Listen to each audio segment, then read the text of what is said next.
What up, what up, what up? Bankroll Tim bedded up. As you can see, 67 Cadillac Convertible. Coupe Convertible, however you want to say it, but it's a convertible. It's a vert. Got them 26-inch 4Gs on there, them gold, them big caps. Man. So the guy's had this car a while.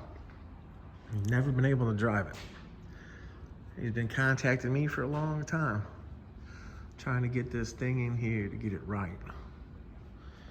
And oh man, I mean, I knew it was gonna be a little bit of a headache, besides the gas that's leaking on the floor from the tank, but I'll get to that.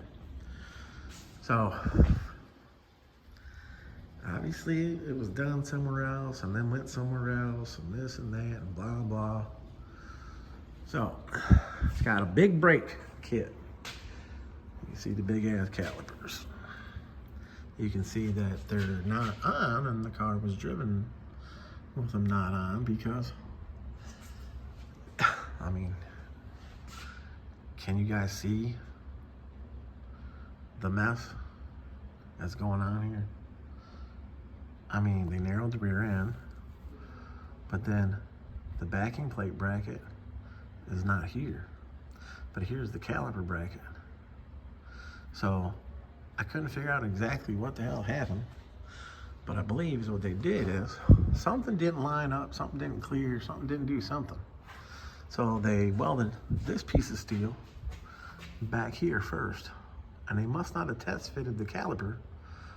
And then when they went to put the caliper on there, it hit here, which they moved these in, but they didn't move them in enough because they could have moved these in more.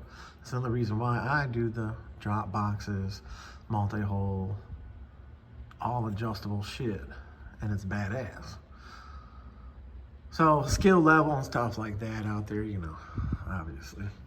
I've been doing a lot of shit for a long time, and I get better with everything that I do. So, but yes, there's a lot of fuckery going on here. The frame notch, yeah. They put the cross brace. Let's see if you guys can see up there. I don't have my headlamp on, but the cross brace is damn near directly on top of the rear end. So that would be the middle of the frame rail. So you could go back more, and that's why, you know, that would be able, I mean, even just 4 inches back more would have been able to straighten up that coilover. So the coilover is on that much of an angle, which is never right. I mean, look at that. It's horrible. Any car out there that has the coilovers on an angle like that and the brackets welded to the lower part, you know, the lower bracket welded on that far, that, I mean, they just have no clue.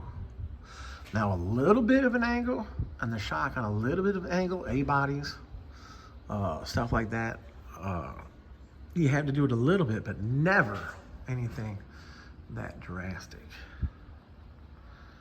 So, again, I guess the second shop did this, which these are non-adjustable. And see, there's no adjustment.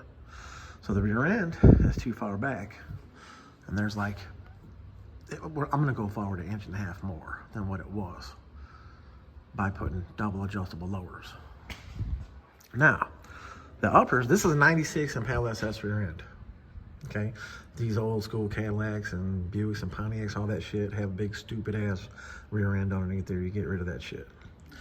So that rear end had these brackets for the upper ears on it. They cut them off and put them on here. So you got some on the steel tube, you got some on the cast.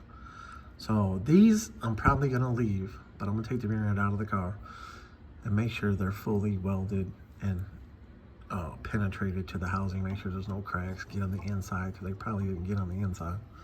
But as for the upper or lower control arms, I'm going to change to B-body double adjustable lowers, because that's the same length. Boom. Uppers, you can see these arms are pretty long for uppers.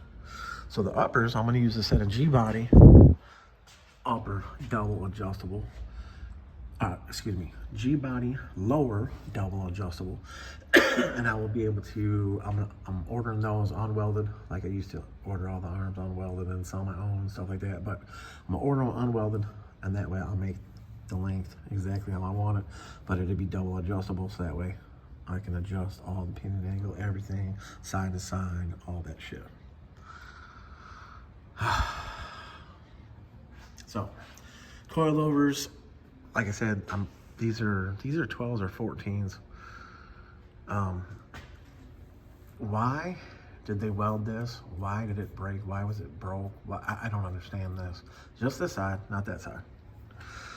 So another thing with this side is, as you can see in the background right there, my finger's fucking up the focus, but you see the tank?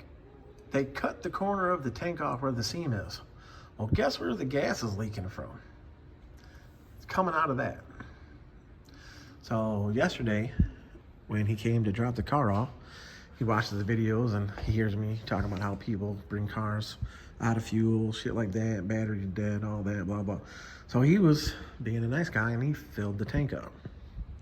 Well, then when he got here, it was leaking gas everywhere.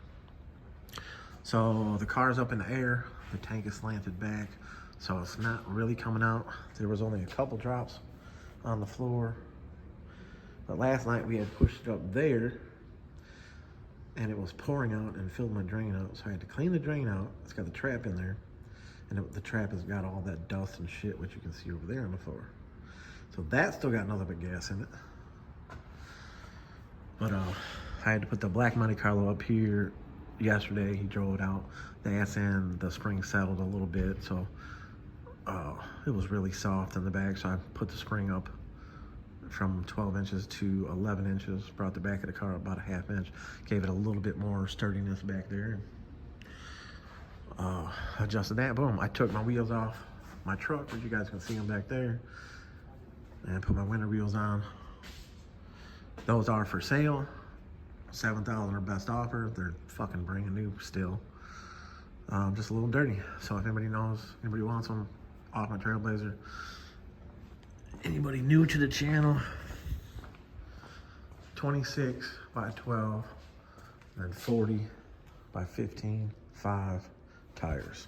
Tahoe bolt circle, 6-lug Tahoe. I believe it's 6 by 5.5. Boom. So anybody interested, 7,000 or best offer. Yeah. So back to the Cadillac. I'm gonna get this rear end tore out of it, control arms and shit out of it, cut that brace. As of right now, I'll cut the tailpipe off just to get it out of my way for right now so I can work, because I got to be able to put that cross brace up in there and weld it all the way around. But I'll be able to most likely put it right back on, because whoever did the exhaust, you can see they tucked it real nice to the frame. So the coilover, I can move in more. The lower box, well, depending on where the box goes, then I'll be on the inside. Because I'm gonna put the super drop adjustable boxes on here, like I was saying. But I'll be able to put the pipe back on. Whoever did the pipes did a good job. Did a real nice job. The frame notch, I mean, it's a frame notch. I'll put some flat black over it, because that must be like some Pour 15 or something. Nope, it's a gloss black, because you couldn't do that with Pour 15. It wouldn't have came off. But how that frame notches like that, I don't understand that. I've never notched one of these before.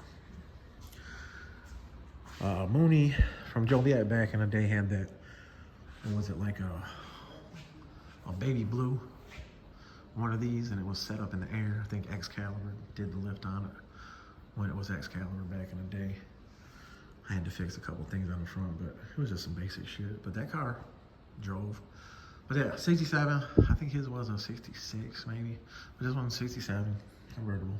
It's got LSX in it, boom, turbo 400 trans. Oh, leaky. The rear end, that's why I got this right here right now. As you can see, look at that. Brand new gear lube coming out, and you can see there's a gasket in there. You guys know I don't use gaskets. I scuffed the whole housing. I scuffed the cover on the back side. I put just the gasket maker silicone all the way around there, let it set. pull it back and forth a little bit, get it real gooey inside there, and then close it up. But the Bonneville, he just called me today and said that he was out driving it and pulled up at the restaurant or something. Came outside and there was just one little drop or two on the ground. So I probably didn't seal that one properly. So I gotta reseal that one. Probably, I don't know, I'll get this done, be able to bring that back in, seal it. I mean, it's not like it's gonna go empty overnight, so he's good. But yeah, I'm not perfect. Never claimed to be perfect. Axles. You can see the tire rubbing inside there. There's plenty of room with the skirt on here with the tire that we can come out an inch, inch and a half. So definitely an inch will keep it from doing that, but there's not enough stud. So I'll take the axles over to my machine guy, have him drill for 1/2 inch by 20, and I'll put 3-inch studs, screw-in studs in there. Why people don't order them that way, this metric stud and this a cheap ass stud. So you can have good axles in your car, have horsepower, and have this cheap ass stud, and these cheap ass studs will break on you. So 1/2 inch screw in, 2 or 3-inch studs is what you want when you're ordering your axles. That's what you want. So that's another thing I gotta do. And then I'm changing these ends. I'm gonna put another set of ends on it. And new bearings and seals again, because once you pull these in and out, but once I cut this off, I don't even give a shit about that. Boom. So I gotta measure up some shit, see where it sits before I cut that off, get my numbers, all that. But again, the rear end's gonna come out. Everybody out there, you know, I'm not trying to knock these guys, you know, this is good for some basic, you know, like some 20s, maybe the most 22s, but they're not double adjustable. You want double adjustable uppers and lowers for big wheel cars, period. It's the only way that you can set everything perfect. The pinion angle and all that. This one right now, it's got a very low negative pinion angle. The pinion's down on the front. They might have done that a little more because the drive shaft was hitting the floor up there. They cut a cross member out of the floor or a brace out of the floor. Boom, but this thing does sit very low. If anybody's seen this car before, this car sits low as hell on the ground. In the back, which is good, that's what he wants. But he wants the front to be a little higher. So the front, these things are crazy because of how the suspension was designed back then. The front brake setup, idiot proof basically, you know, Todd TCE had the owner send in the spindle and he made the bracket setup for it, boom, the big everything. So all that's perfect. Anybody that's a parts changer could bolt that on. But then again, they're a parts changer, they bolted it on, they took the tie rod off, but then they never put the rubber boot back on the tie rod so they could grease it. And, oh, look at that. No cotter key. They lined it up to put the cotter key in there, but no cotter key. Huh. Upper control arm. These cars right here, the camber caster adjustment is actually in the ball joint. The ball joint, you loosen up the nut, and there's a bolt, like you put a wrench on the top part. There's like a octagon bolt setup. You can put a wrench on or whatever, and you twist it. As you twist it, it's oblong. How the fuck ever you want to say it? It moves in and out as you twist the ball joint. And then once you get it set where you want it, you hold the wrench on top and you tighten up the bottom, and then that's the alignment. The Chevys of this year have a cam bolt right here that moves the arm in and out. Well, this doesn't, because it's all in the upper control arm. Right there, all in the ball joint. So right now I gotta figure out, oh, the car just made noise. Anyways, lift the front end up some more and figure out if the wheel ain't gonna camber in too much and if I can get the camber out of it. Worst comes to worst, these upper control arms, because nobody makes shit for these cars. These upper control arms, I'll probably cut it across, lengthen it a little bit, and maybe step it so that way to clear the frame. Or if I gotta cut a little part of the frame out so it gets, you know, more clearance of travel, I'll do that. So, well, that's what's going on with the Cadillac. And I still got the Malibu sitting here because I got the rear end on the bench. I started do some more measurements on how I'm gonna do it all. But the owner, my buddy Jason, was supposed to come and clean up underneath here and stuff like that. But he ain't been feeling too good, I don't think. So, but he works full-time job, so, but he's gonna clean up some shit and start painting some shit, and I gotta cut the pockets out where the cross brace is gonna go. Boom, boom. So yeah, this is not really, you know, a big deal, except for getting my car on the lift once I'm done with that.